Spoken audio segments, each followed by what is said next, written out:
In a twist that has sent shockwaves across Europe, Queen Mary of Denmark has finally broken her silence regarding one of the most controversial royal shakeups in modern history, a decision made not by her, but by her formidable mother-in-law, Queen Margrethe II. When the Danish monarch announced the revocation of royal titles from 4 of her grandchildren in late 2022, the world was stunned. The centuries-old institution of monarchy, draped in tradition and reverence, was suddenly and undeniably shaken at its core. But what truly captured public attention wasn't just the boldness of the Queen's move, it was the silence that followed from within the palace walls. Now, that silence has been shattered. Queen Mary, known for her elegance, composure, and carefully measured words, has stepped into the spotlight to offer a rare and deeply personal reflection. Her statement is more than just an opinion, it's a window into the delicate balance of royal identity, family loyalty, and a monarchy attempting to remain relevant in a modern world.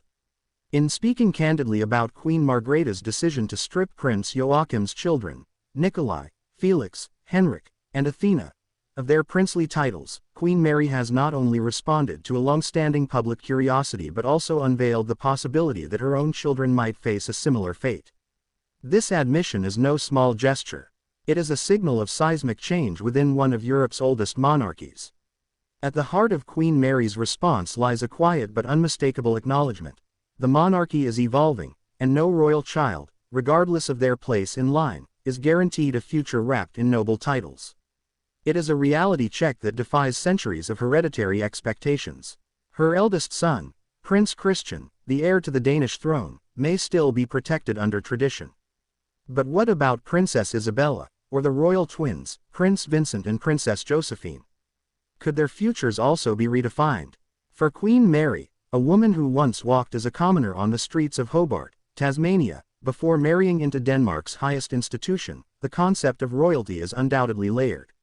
She has lived both sides of the regal divide and understands perhaps more intimately than any royal consort before her what it means to balance tradition with truth, formality with feeling. Her words resonate with sincerity as she reflects on Queen Margrethe's motivations, not with criticism, but with empathy. She recognizes that Margrethe's decision, while emotionally difficult, was rooted in a desire to simplify the monarchy, to strip away the excess and focus the royal family's roles for the future. Yet there is an undercurrent of vulnerability in her revelation. To say publicly that her own children may not retain their titles forever is to expose them to uncertainty, to admit that they, too, could one day wake up to a new reality, one without the weight and privilege of their royal designations. It's a stark acknowledgement of a changing world, where even monarchy must adapt or risk fading into irrelevance. The idea of royalty as an immutable birthright is being challenged not only by society but from within its own ranks. Mary's statement comes at a time when public scrutiny of royal families around the world is intensifying. From the British royals' recent scandals to shifting public support for monarchy in Scandinavia, there's a growing expectation that royal institutions must be transparent, accountable, and modern. Queen Margrethe's decision to slim down the Danish monarchy was not unprecedented. Sweden's King Carl XVI Gustaf made a similar move in 2019 by removing the HRH status of several of his grandchildren. But the Danish situation struck deeper nerves, not only because of the close familial ties involved but also due to the abrupt nature of the change and the emotional response from Prince Joachim. Joachim, who lives in Washington, D.C. with his wife, Princess Marie, had described the decision as a blow to his children. The family was reportedly blindsided, and the fallout led to visible tension between Joachim and the rest of the royal household. In that moment, the unity of the Danish royal family was called into question, and public debate erupted. Was the Queen acting in the best interests of the crown, or was she inflicting unnecessary emotional harm on her grandchildren? Amid the storm, Queen Mary remained silent, until now. Her decision to speak comes across not as a reactive gesture but as a thoughtful, strategic message aimed at both the public and her own children. It is a mother's voice, measured and protective, yet rooted in duty and clarity. She does not make promises she can't keep. She does not sugarcoat the future. Instead, she embraces its uncertainty with grace.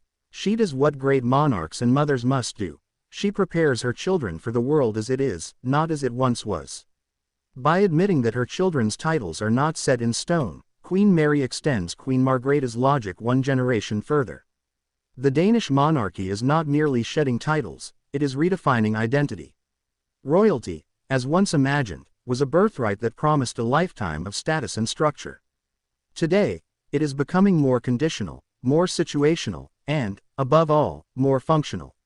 The question is no longer who you were born but how you serve. Prince Christian may one day be king, and his responsibilities are already clear. But for Isabella, Vincent, and Josephine, the path forward is less certain. They are growing up in a time where titles do not guarantee power, where public expectations are increasingly tied to merit, visibility, and contribution. Queen Mary's honesty acknowledges this shift, offering a blueprint for a new generation of royals who may have to earn their place in the public eye, not merely inherit it. The emotional core of Mary's reflection lies in her ability to reconcile love with logic. She loves her children, and like any parent, she wants to protect them. But she also understands the long game of monarchy. If the crown is to survive, it must remain relevant. It must align with the public mood, which increasingly favors leaner, more purposeful royal families. The days of sprawling dynasties with dozens of publicly funded princes and princesses are numbered.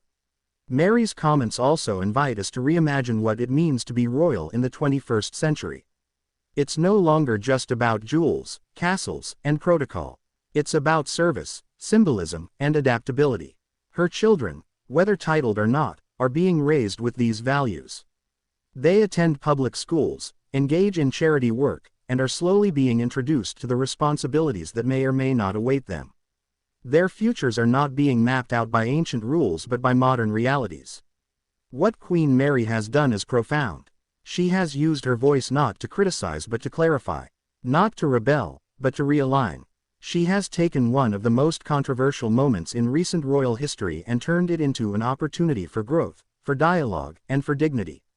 Her approach mirrors that of a woman who understands that monarchy is no longer about preservation, it's about evolution. And in doing so, she has paved the way for a future in which the royal family is not diminished by fewer titles, but strengthened by deeper purpose. She has reminded the world that real royalty is not found in a name but in the values one upholds. As Denmark continues to admire the graceful presence of its future queen, it is also watching the slow, deliberate transformation of an institution once considered untouchable. Queen Mary's words will echo beyond the palace walls.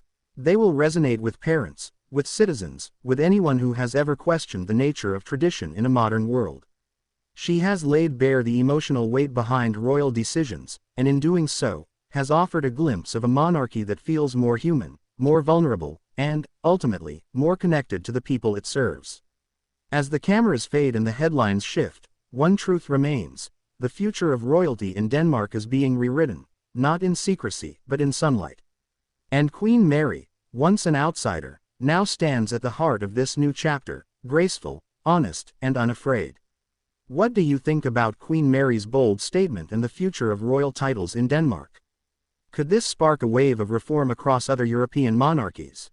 Let us know your thoughts in the comments. Don't forget to like, share, subscribe, and hit the bell for more royal updates.